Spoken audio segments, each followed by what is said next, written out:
네, 이번에는 유전입니다. 유전. 한번 보죠. 각 설명에 해당하는 유전 용어. 생물이 지니고 있는 여러 가지 특징을 우리가 형질이라고 이야기를 하죠. 형질. 생물체가 가진 여러 가지 형질이 겉으로 드러난 것을 표현형이라고 이야기를 해요. 표현형. 형질을 나타내는 유전자의 조합을 기호로 나타낸 것을 유전자형이라고 이야기를 해요. 형질을 나타내는 유전자의 구성이 같은 경우를 순종이라고 이야기를 하고요. 다른 경우를 잡종이라고 이야기를 하며 한 가지 형질에서 뚜렷하게 구분되는 변이를 대립형질이라고 이야기를 합니다. 이렇게 우리가 정리를 해봤네요. 네, 두 번째, 그림은 순종의 노란색 완두와 순종의 초록색 완두를 교배를 해서 얻은 잡종일 때가 자가수분을 했다. 잡종 이대를 얻었다. 라고 하는 과정이네요. 네, 자가수분을 했다라고 하는 말은 결국은 요렇게 했다는 얘기입니다. 그러면은 얘가 낼 수 있는 생식세포는 대문자 Y, 소문자 Y, 얘도 대문자 Y, 소문자 Y를 생식세포로 분리를 시킬 수 있겠죠. 그러니까 생식세포 유전자형은 뭐가 있겠어? 대문자 Y하고 소문자 Y 두 개가 있는 거죠. 두 번째, 자가수분을 시켜서 얻을 수 있는 자손의 유형. 그러면 대문자 Y, 대문자 Y, 대문자 Y, 소문자 Y, 대문자 Y, 소문자 Y, 소문자 Y, 소문자 Y 네 가지의 유전자형을 얻을 수 있다라고 하네요. 그런데 모두 쓰시오라고 그랬기 때문에 이거는 중복되잖아요. 그러니까 최종적으로는 이렇게 쓰면 됩니다. 세 개의 형이 나온다. 유전자형이 나온다. 잡종 2대에서 총 200개의 완두를 얻었는데 주름진 거는 몇 개냐? 지금 볼게요. 이거 지금 상황이 요 위에 모양을 봐도 둥근 것과 주름진 것의 비율이 3대 1이 나와요. 그림을 보더라도. 네, 3번 보겠습니다. 잡종 1회에서 총 200개를 얻었다면 이 중에서 문제는 주름진이라고 나왔네요. 이 중에서 초록색이네요. 문제에서. 초록색 완두는 이론상 몇 개이냐? 라고 하는 문제입니다. 그러면은 노란색 대 초록색의 비율을 우리가 봐야 되는데요. 여기 위에 사실 요거 적어놓은 거 요걸 가지고 좀 분석을 하겠습니다. 네 가지의 경우가 나오는데요. 노란색이 하나, 둘, 세 개죠. 그리고 초록색이 한 개네요. 그러면은 200개에서 몇 개를 곱해야 돼? 4분의 1을 곱하면 몇 개 나옵니까? 50개 나오네요. 이론상 몇 개냐? 이걸 물어본 겁니다. 실제로 실험하면 개수는 좀 차이가 있을 수 있어요. 근데 노란색이 더 많이 나올 겁니다. 확률적으로. 네, 3번 봅니다. 둥글고 노란색인 완두, 주름지고 초록색인 완두, 둘 다 순종, 교배를 해서 잡종 1대를 얻었다라고 그랬네요. 얘가 내놓을 수 있는 생식세포 총 4가지인데요. 다 사실 똑같습니다. 얘도 마찬가지로 똑같아요. 그러니까 결과적으로는 얘하고 결합하는 거랑 상황이 똑같잖아요. 그러니까 잡종일 때는 대문자, 소문자, 대문자 Y, 소문자 Y 이렇게 나온다라는 거죠. 얘를 자가수분을 시켰대요. 이렇게. 그러면은 이때 잡종일 때가 가질 수 있는 생식세포의 유전자형을 써야 되는데요. 이거죠. 얘가 가질 수 있는 생식세포의 유전자형은 총 몇 가지가 나오냐면 4가지가 나옵니다. 대문자, 대문자 Y, 대문자 R, 소문자 Y, 소문자 R, 대문자 Y, 소문자 R, 소문자 Y 이렇게 4가지 경우가 나와요. 그러면은 얘도 4가지 경우 나오고 얘도 4가지 경우 나오니까 사실은 총 몇 가지 경우의 수가 나오냐면은 개체의 경우의 수가 나오냐면 16가지의 개체의 경우의 수가 나온다. 라고 보면 되겠네요. 그러면은 생식세포 유전자형은 몇 개예요? 총 4개. 이렇게 적을 수가 있겠습니다. 잡종 2대에서 만들어지는 완두의 모양과 색에 대한 형질비를 쓰라고 했는데요.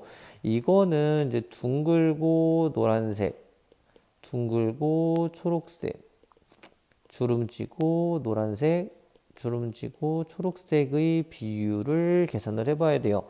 수업 시간에 어떤 이야기를 했었냐면은 요거를 사실 외워서 풀어도 되는데 이걸 할 줄 알아야 된다라는 이야기를 했기 때문에 한번 이거를 한번 해보겠습니다.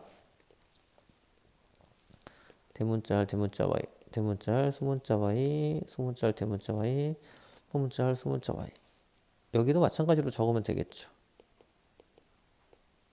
이렇게 독립법칙이 과연 적용이 잘 되는지 이미 적용이 된 겁니다. 이거 그러면 하나씩 써보면은 대문자 대문자 대문자 y 대문자 y 이렇게 되겠죠. 이렇게 되겠죠. 그리고 여기도 이렇게 계속 쓰는 거예요. 이거는 여기도 똑같이 쓰면은 이렇게 되고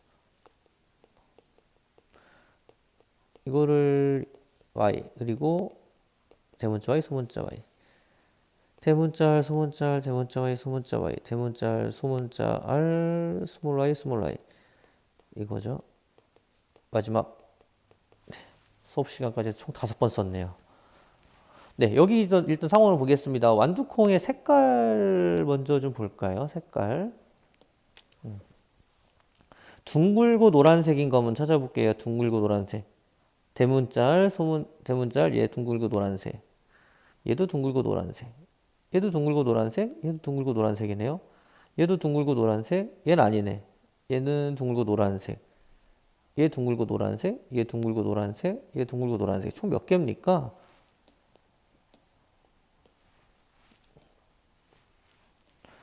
하나, 둘, 셋, 넷, 다섯, 여섯, 일곱, 여덟, 9개. 9개네요. 그 다음에 둥글고 초록색 한번 찾아보겠습니다. 둥글고 초록색. 둥글고 초록색 얘네요. 하나, 둘, 셋. 3개네. 주름지고 노란색 한번 찾아보죠. 주름진 거는 소문자 뿐이잖아요. 노란색이니까 얘네요. 얘, 얘, 얘. 그럼 여기도 3이네. 주름지고 초록색은 얘만 주름지고 초록색이죠. 그러니까 결과적으로는 모양과 색에 대한 형질은 9대 3대 3대 1이 나옵니다. 4번 문제 보겠습니다. 맨델이 사용한 완두가 유전 연구의 실험재료에 알맞지 않은 까닭이 아닌 것이라고 그랬네요. 네, 첫 번째, 한 세대가 짧다. 네, 15일 정도 된대요. 한 세대가. 그래서 굉장히 짧다라고 하는 것. 그리고 자손의 수가 적은 게 아니고 많죠. 네, 그러니까 답이 2번이 되겠네요. 네, 대립형질이 뚜렷하다. 네, 뚜렷하기 때문에 분석을 하기가 좀 쉬웠다 정도로 생각을 하면 되겠습니다. 그래서 둥근 것과 뭐 주름진 것, 그리고 노란색과 초록색 이런 식으로 대립형질이 뚜렷한 편이라고 보면 되겠고요. 자유롭게 교배를 할 수 있다라는 말. 그래서 자가수분과 타가수분이 수시로 가능하다라는 거. 자가수분, 타가수분이 가능하다. 우리가 원하는 대로 가능하다라는 거죠. 그리고 5번을 보면은 자가수분하여 순종을 얻기 쉽다라고 그랬는데 이거 잠깐 볼게요. 네, 우리가 사실 예시로 들은 것 중에 하나 요거 대문짤 요걸 가지고 분석을 한번 해보면은 대문짤 소문짤 이렇게 나와요. 자가수분을 했는데 잡종 일대를 자가수분을 했는데 순종이 절반이나 나왔네요. 그러니까 순종을 얻기가 쉬운 거지. 쉬운 거지. 이거 아니더라도 뭐 이렇게 해도 네, 교배를 해도 대문짤, 소문짤 이렇게 순종을 얻기는 쉽죠. 순종을 얻기는. 그래서 어떻게 보면은 여기에서 4번이랑 관련이 되어서 자가수분을 하기 쉽다라는 말, 타가수분도 쉽다라는 말을 가지고 사실은 내가 원하는 유전자형을 얻기가 쉽다라는 얘기이기도 하네요. 얻기가 쉬운 거죠. 네, 이렇게 문제를 풀 수 있겠습니다. 네, 5번 보겠습니다. 네, 순종 노란색, 순종 초록색, 모두 노란색. 네, 이거는 아까 앞에 문제랑 좀 비슷하네요. 순종의 노란색, 순종의 초록색. 얘 C는 어떻게 되겠어요? 잡종 일대에서는 대문자 Y, 소문자 Y가 나오겠습니다. 색깔은 노란색이 되겠네요. 그러니까 노란색 완두콩만 나왔다고 문제에도 적혀 있죠. 그러니까 노란색이 우성이 열성이야. 우성이죠. 자손일대 유전자형은 요거 맞죠. 자손일대는 지금 순종입니까? 잡종입니까? 잡종이죠. 네, 3번이 되겠네요. 자손일대는 초록색 유전자도 들어있으나 발현되지 않는다. 이게 우열의 원리잖아요. 자손일대에서 노란색만 나타나는 것은 우열관계 관계에 있다. 이거 똑같은 얘기죠. 답은 3번입니다. 네, 6번 한번 보겠습니다. 6번. 키가 큰 완두를 자가수분했더니 자손에서 3대1의 비율로 나왔대. 3대1 하니까 뭐가 떠올라야 되냐면은 둥근 완두콩과 주름진 완두콩을 자가수분을 했을 때 둥근 것과 주름진 것이 3대1의 비율로 나왔다. 라고 하는 것. 그리고 색깔 역시 노란색 잡종 일대에서 노란색 완두콩을 자가수분을 시켰을 때 노란색과 초록색이 비율이 3대1이 나왔다. 결국은 요 A는 어떤 케이스인 거예요? 이걸 봤을 때 이 A는 키가 큰 완두콩, A는 키가 큰 완두 유전자와 작은 완두 유전자가 동시에 있는 거죠. 그러니까 잡종이야. 결국은 잡종이야. 뭐 키가 큰 유전자를 대문자 T로 표현을 하면은 얘는 분명히 유전자 구성은 대문자 T, 소문자 T로 나올 겁니다. 키가 큰 완두와 작은 완두를 교배했더니 키가 큰 완두와 작은 키 완두가 비슷한 비율로 나타났대요.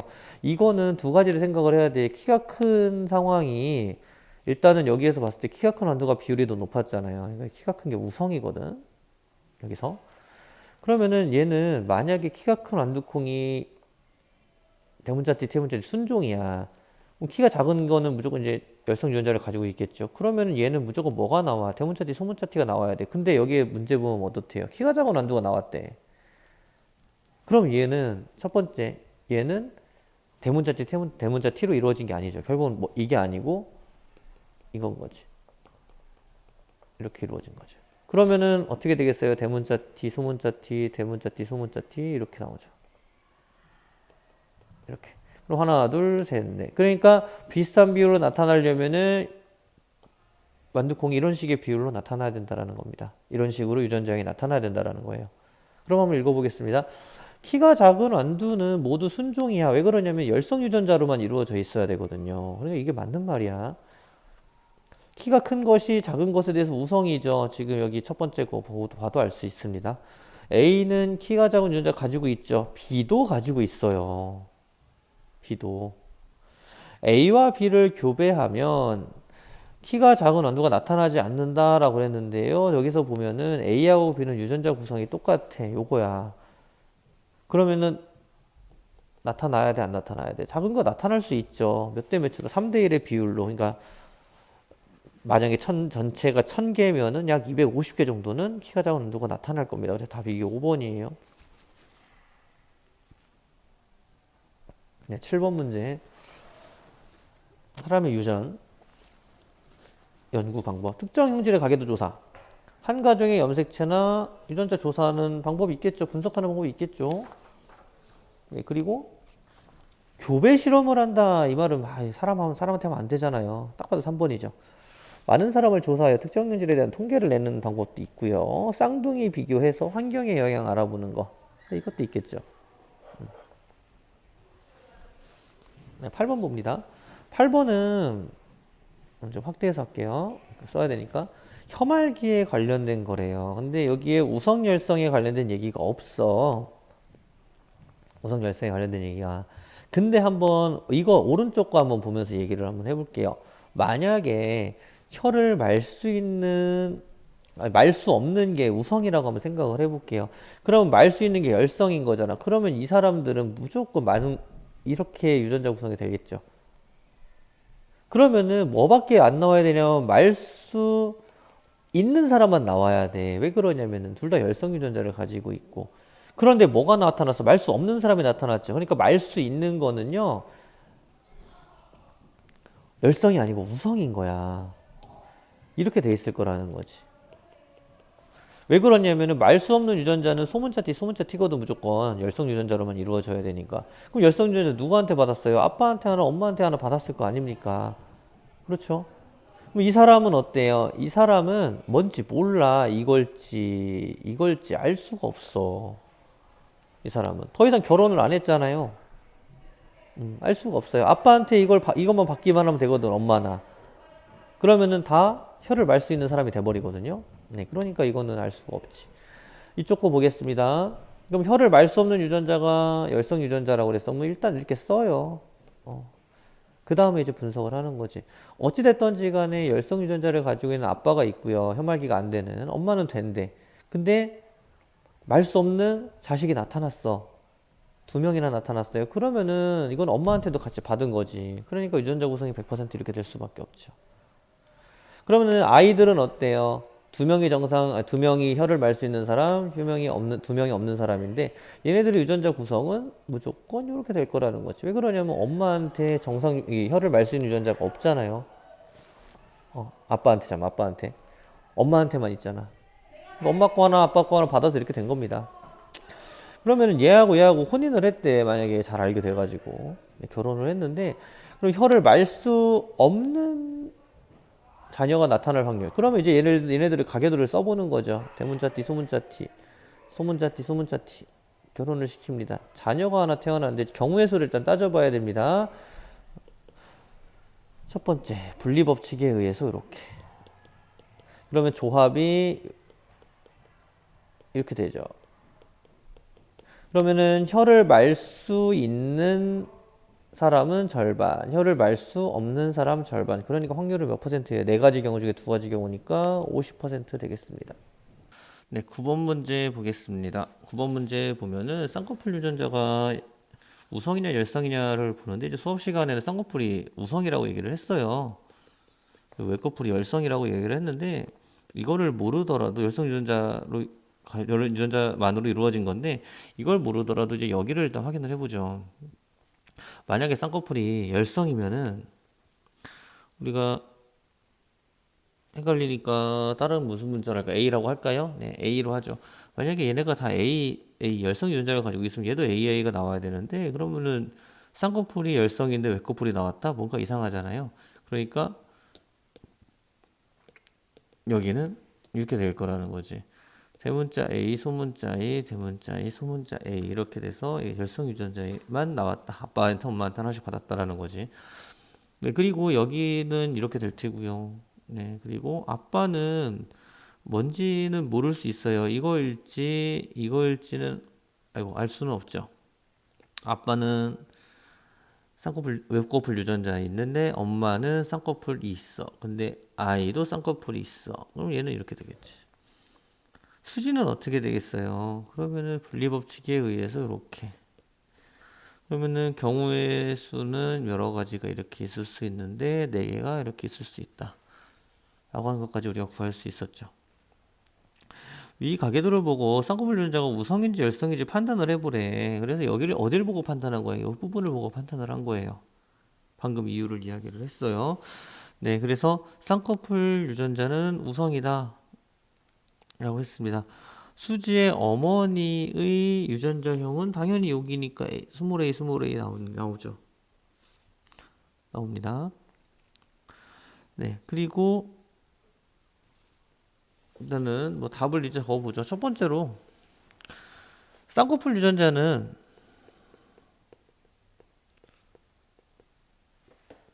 글씨 다 쓸게요. 쌍꺼풀 유전자는 우성이다. 그리고 수지 엄마는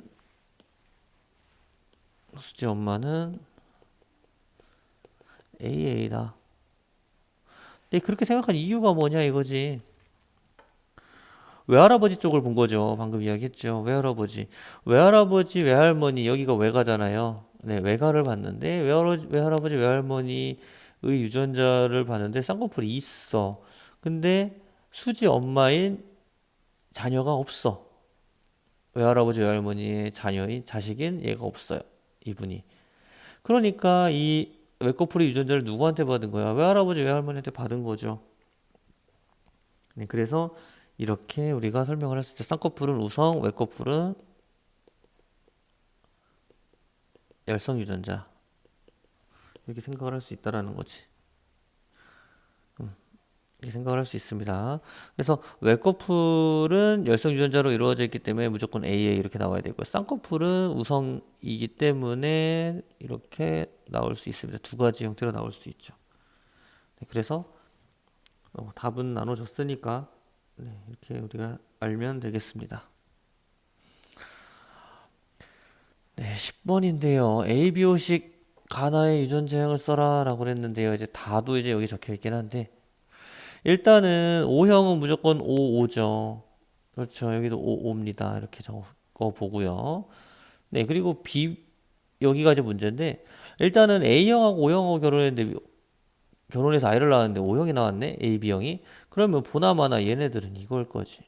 왜 그러냐면 O형 유전자를 누구한테 받았을 때 아빠 엄마한테 받아야 되는데 겉으로 드러나는 표현형은 A형, B형이잖아요. 그러니까 무조건 O형 유전자를 가지고 있을 수밖에 없다. 누가? 이 사람의 아빠, 엄마는. 그리고 이 B형하고 결혼을 했는데요. B형 결혼했는데 O형이 한 명 나왔어. 그러면은 이 O형 유전자 누구한테 온 거야? 아빠, 엄마한테 온 거잖아요. 그러면 이 B형도 역시나 B5겠죠. 그러면은 가는 보나마나 AO, 나도 BO가 되겠습니다. 아마 여기 다가 적혀 있는데 아마 다를 이렇게 문제 한번 내보겠습니다. 다가 O형의 동생이 태어났는데 다는 B형일 확률은 얼마이냐? O형 유전자는 O5를 내놓고 B5는 B5를 내놓네요. 그럼 B형일 확률은 가능성이 경우의 수가 B5, B5, 55, 55 나오네요. 그럼 B형의 가능성 4분의 2니까 50%죠.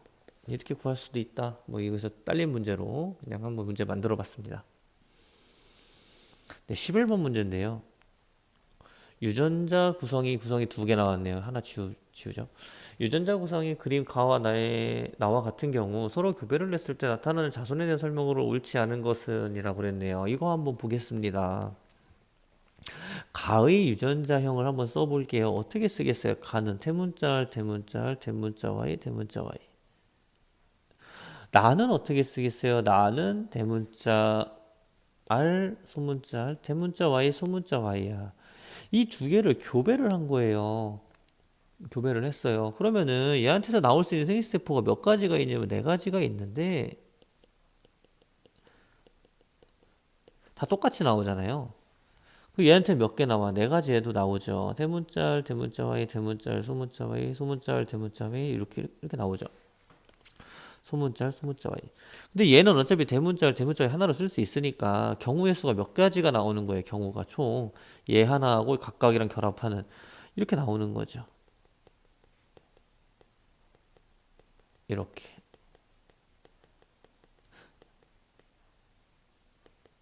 네, 이렇게 나온다라는 거죠. 총 네 가지의 경우가 나온다라고 보면 되겠네요. 그러면은 비율이 어떻게 나오느냐? 얘는 무슨 모양입니까? 둥글고 노란색. 얘도 둥글고 노란색. 얘는 둥글고 노란색. 얘도 둥글고 노란색. 그럼 둥글고 노란색의 비율이 다 나오네. 100%가 다 나오네. 그렇지. 이렇게 우리가 할 수 있겠습니다. 그러면 일단 보죠. 가의 생식세포는 한 가지다. 물론 네 가지로 분리를 시킬 수 있지만 사실상 하나죠. 한 가지입니다. 나는 몇 개예요? 여기 네 가지네요. 가와 나의 표현형은 같다라고 그랬는데 표현형 같죠? 이 무슨 둥글고 노란색. 얘도 둥글고 노란색이죠. 위에 이제 적혀 있죠. 둥근 유전자가 우성이다. 노란색이 우성이다라는 말 적혀 있기 때문에 그렇습니다. 물론 이거 아니더라도 알 수 있지만 이것도 맞죠.